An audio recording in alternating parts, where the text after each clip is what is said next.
Hello everyone, welcome back to the channel. আজকে কার্গিল বিজয় দিবসের ওপর একটি বক্তৃতা শেয়ার করছি। নমস্কার, উপস্থিত সকলকে জানাই আমার আন্তরিক শ্রদ্ধা। আজ 26শে জুলাই, কার্গিল বিজয় দিবস। আজ আমাদের দেশের ইতিহাসের এক অত্যন্ত গৌরবময় দিন। আজ থেকে 27 বছর আগে 1999 সালের এই দিনে ভারতীয় সেনাবাহিনী অসীম সাহসিকতার সাথে লড়াই করে কার্গিল যুদ্ধে পাকিস্তানকে পরাজিত করেছিল।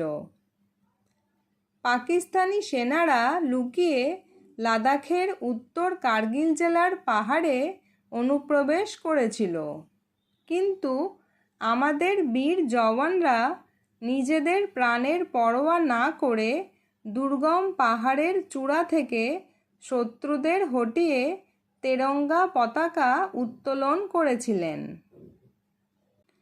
এই যুদ্ধ টানা 60 দিন চলেছিল। এই যুদ্ধের নাম দেওয়া হয়েছিল অপারেশন বিজয়।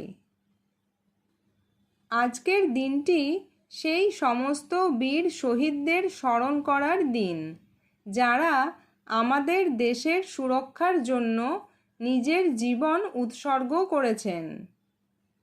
ক্যাপ্টেন বিক্রম বাত্রা, মনোজ কুমার পাণ্ডেদের মতো বীর যোদ্ধাদের আত্মত্যাগ আমাদের শেখায় দেশপ্রেম কাকে বলে। পরিশেষে শুধু এটাই বলবো, আমরা আজ শান্তিতে ঘুমাতে পারি কারণ সীমান্তে আমাদের জওয়ানরা অতন্দ্র প্রহরায় দাঁড়িয়ে আছেন।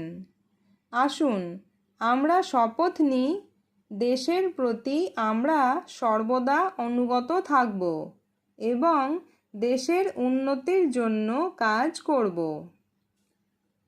শহীদ জওয়ানদের প্রতি জানাই আমাদের বিনম্র শ্রদ্ধা। বন্দে মাতরম। জয় হিন্দ।